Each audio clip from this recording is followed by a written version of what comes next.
Welcome back students. In this video we are starting a new lesson, that is health and diseases. Health आणि डिसीजबद्दल माहिती आपण या लेसनमध्ये घेणार आहोत. तर हेल्थ म्हणजे काय तर आरोग्य आणि डिसीजेस म्हणजे काय तर त्याला होणारे जे आजार आहेत, रोग आहेत, त्याच्याबद्दलची माहिती या लेसनमध्ये आपण घेणार आहोत. स्टार्टिंगला तुम्हाला इंट्रोडक्शनमध्ये 3 क्वेश्चन विचारलेले आहे. पहिला, have you ever taken the leave from the school due to sickness. Sickness म्हणजे काय? तब्येत खराब होणे किंवा आजार होणे. अशा परिस्थितीमध्ये तुम्ही कधी शाळेत सुट्टी घेतली आहे का? तर आपण जेव्हा आपल्याला बरं नसते तेव्हा आपण सुट्टी घेत असतोच. नंतर, what happens exactly when we become sick. जेव्हा आपण सिक होतो म्हणजे तब्येत खराब होते, आपली आजारी पडतो, तेव्हा एक्झॅक्टली आपल्याला काय होत असते. And sometime we feel good even without taking any medicines, and sometimes we did not consult a doctor and take the regular medicines in sickness. Why is it so?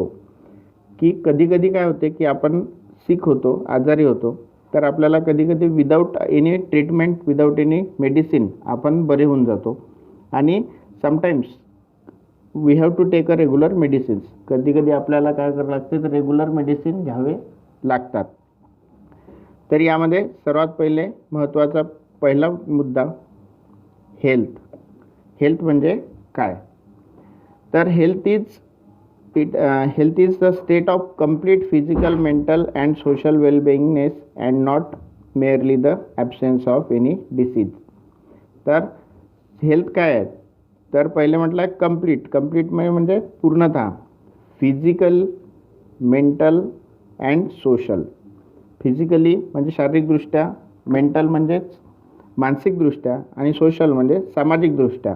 काय म्हटलं आहे? वेल बेईंगनेस, सुदृढ राहणे, यालाच आपण काय म्हणत असतो? हेल्थ म्हणत असतो, आरोग्य म्हणत असतो. तर हे झालं हेल्थची definition. Now we will see what is disease. Disease म्हणजे काय? आजारांविषयीची माहिती. कंडिशन म्हणजे परिस्थिती, कशाची? डिस्टर्बन्सेसची, म्हणजे काही अडथळे निर्माण होणे. कशामध्ये? फिजिओलॉजिकल आणि सायकोलॉजिकल, शारीरिक किंवा मानसिकदृष्ट्या आपल्याला काय होतं, आपल्या प्रोसेसेस ऑफ बॉडी म्हणजे बॉडीच्या प्रोसेसेसमध्ये जर काही डिस्टर्बन्सेस, अडथळे आले, त्यालाच आपण काय म्हणतो असतो? डिसीज असे म्हणतो असतो. Each disease has its own specific symptom. प्रत्येक डिसीजचा काय असतो तर एक स्पेसिफिक ठराविक सिम्पटम म्हणजे लक्षणं आपल्याला दिसतात. तर असे अनेक आजार आहेत, त्यांना आपण काय करत असतो? जेव्हा आपला आजारी पडतो तर आजारी पडण्याच्या पहिले आपल्याला ते सिम्पटम्स, लक्षणे आपल्याला दिसतात. तर कोणकोणत्या प्रकारचे आजार आपल्याला होत असतात?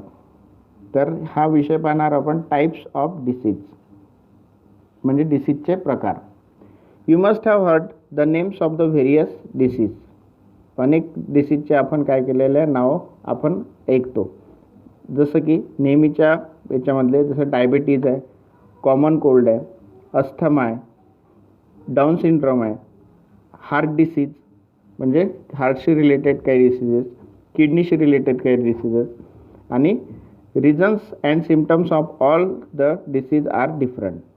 रिझन म्हणजे कारण आणि सिम्पटम म्हणजे त्याचे लक्षणं. प्रत्येक डिसीजचे काय असतात तर डिफरंट असतात, म्हणजे वेगवेगळे असतात. To bring coordination in specific study of diseases are classified as follows. तर आता या डिसीजचा जर आपल्याला अभ्यास करायचा आहे तर आपल्याला याचं काय करायचं आहे? क्लासिफिकेशन करणं आवश्यक असते, वर्गीकरण करणं आवश्यक असते. आणि ॲज पर दॅट आपण त्याची स्टडी आता समोरच्या सिलेबसमध्ये करणार आहोत. सेम पेज तुम्हाला एक इथे ट्री डायग्राम दिलेली आहे. यामध्ये टाईप्स ऑफ डिसीजेस, कोणकोणत्या प्रकारचे डिसीजेस असतात त्याची ही ट्री डायग्राम आहे. ही चांगल्या प्रकारे आपल्याला समजून घ्यायची आहे. तर 2 प्रकारचे डिसीजमध्ये डिवायडेशन केलेलं आहे. पहिला अकॉर्डिंग टू ड्युरेशन, म्हणजेच काय? कालानुक्रमानुसार, कालावधीनुसार होणारे जे डिसीज असतात ते. आणि दुसरा प्रकार आहे अकॉर्डिंग टू रिझन, म्हणजे काही कारणानुसार झालेले डिसीज असतात ते. या 2पैकी जो पहिला प्रकार आहे अकॉर्डिंग टू ड्युरेशन, कालानुसार होणारा जो डिसीज आहे, त्यामध्ये पहिला येत असतो क्रोनिक डिसीज आणि दुसरा ॲक्यूट डिसीज. क्रोनिक म्हणजे काय होतं, ते दीर्घकालीन रोग, म्हणजे जो रोगाची जी ट्रीटमेंट असते ती फार काळ चालत असते. आणि ॲक्यूट डिसीज म्हणजे जे तीव्र असतात, म्हणजे त्याच्यामुळं आपली डेथ पण होऊ शकते. अशा प्रकारचे जे डिसीज असतात त्यांना ॲक्यूट डिसीजच्या कॅटेगरीमध्ये काउंट केल्या जाते. नंतरचा जो दुसरा प्रकार आहे अकॉर्डिंग टू रिझन, म्हणजे काही कारणास्तव झालेले जे डिसीज आहे ते. तर पहिला प्रकार त्याचा पडतो असतो हेरिडिटी डिसीज, म्हणजे अनुवांशिक रोग. फॉर एक्झाम्पल डाऊन सिंड्रोमचं उदाहरण दिलेलं आहे. हेरिडिटरी डिसीज म्हणजे काय, जे आपल्या आजोबांना होते, वडिलांना होते आणि काही त्यांच्याचमुळं आपल्यालासुद्धा झाले. अशा डिसीजेसला हेरिडिटरी डिसीजेस असे म्हणतात.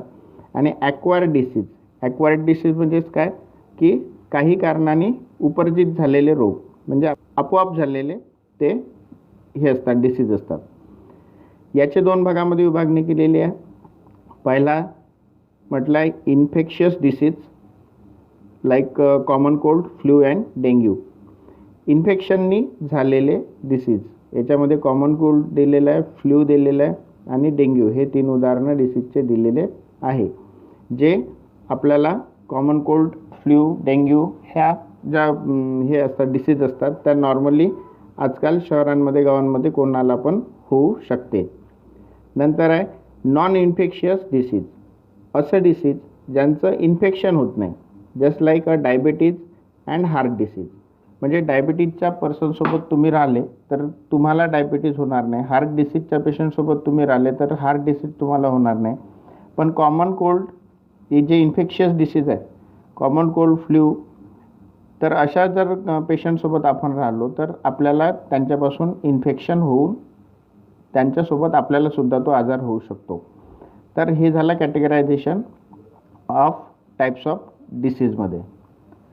समोरच्या भागामध्ये आपण पाहू, कॅन यू टेल, तुम्ही सांगू शकता का, how do the following diseases spread.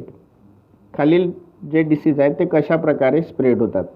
त्यामध्ये डिसीज कोणते कोणते दिले पहा, hepatitis, malaria, scabies, TB, dengue, dysentery, ringworm and swine flu.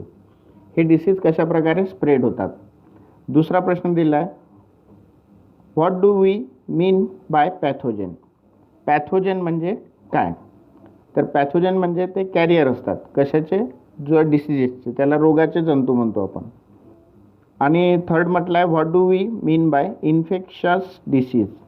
इन्फेक्शननी होणारे म्हणजे संसर्गजन्य होणारे जे रोग असतात ते कोणते. तर याच्यामध्ये तुम्हाला बाजूलाच एक पिक्चर दिलेला आहे, या पिक्चरला ऑब्झर्व करा.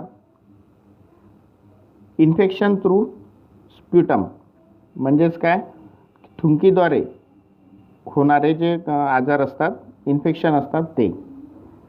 खूप लोकांना अशी सवय असते की ते इकडे तिकडे स्पिटिंग करतात, म्हणजे थुंकतात.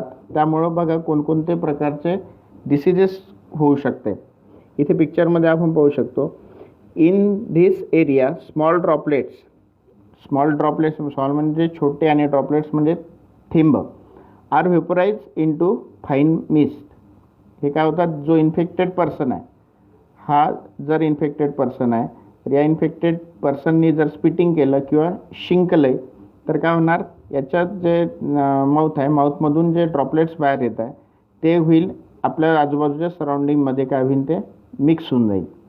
नंतर mist remains in the air for several minutes to few hours. Infected पर्सनच्या माउथमधून जे ड्रॉपलेट्स सराउंडिंगमध्ये काय झाले, स्प्रेड झाले, ते remain in the surrounding for several minutes to few hours. काही मिनटं किंवा काही तास ते आजूबाजूच्याच वातावरणात असतात.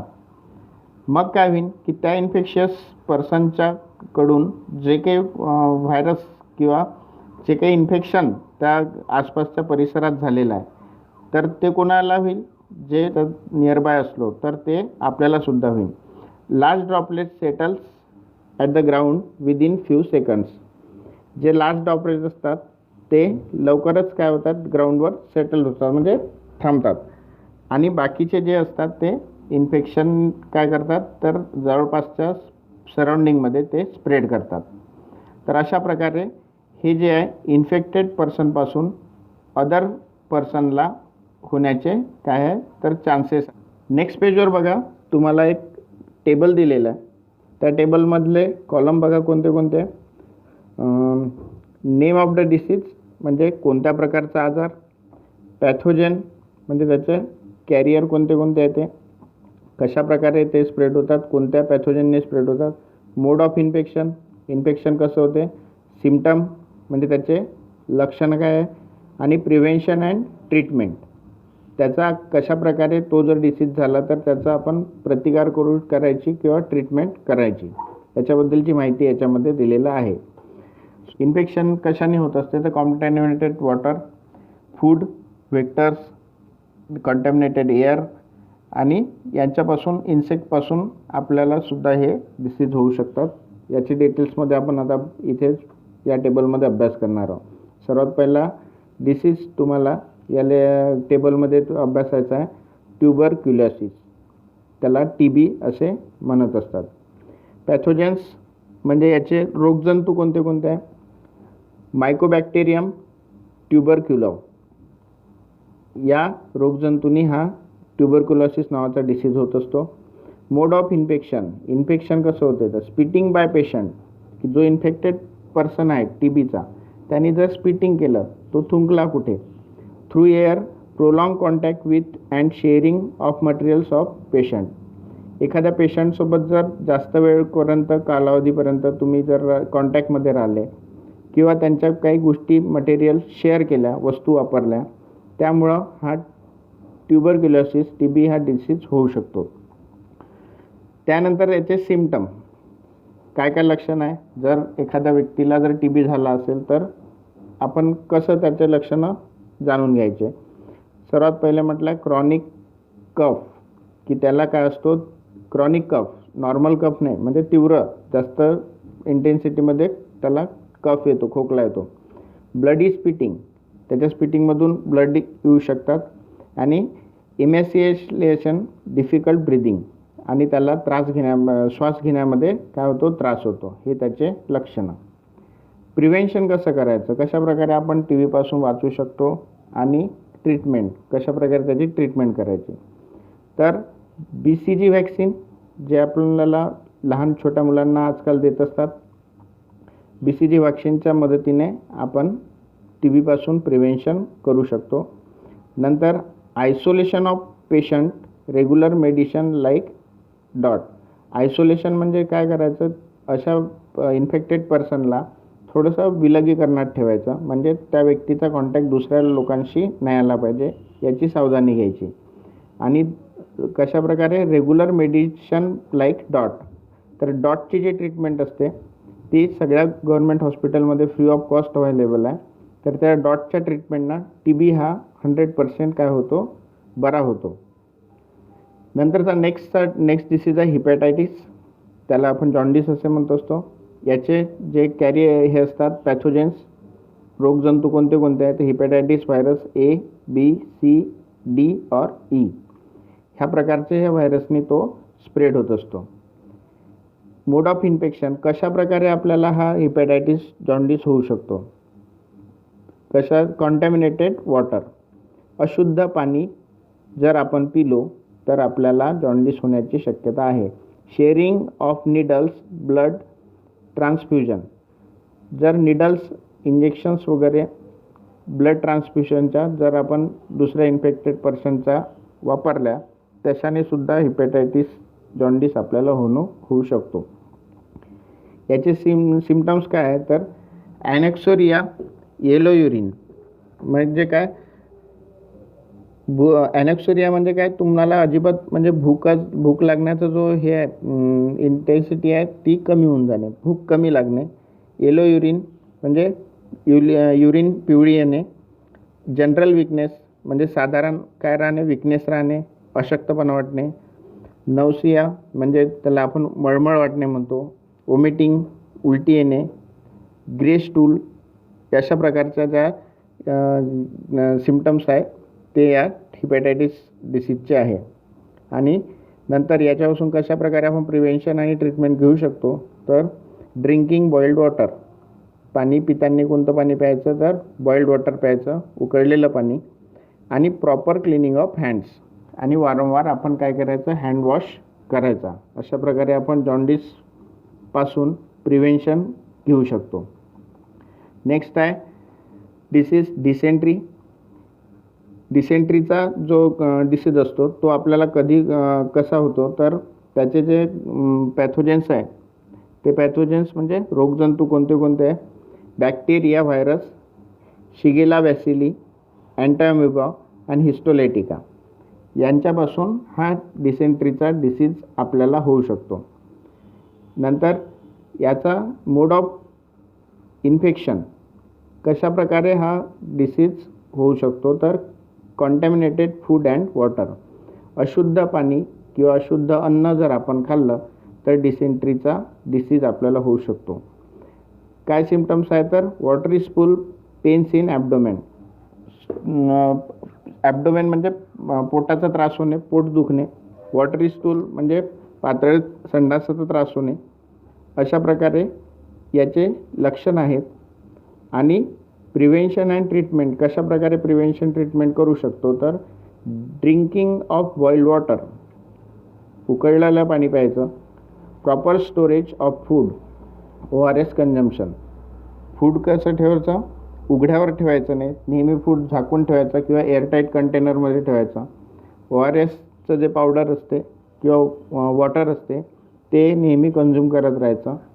अशा प्रकारे आपण डिसेंट्री या डिसीजपासून सुद्धा काय मिळू शकतो, प्रिव्हेन्शन आणि ट्रीटमेंट मिळू शकतो.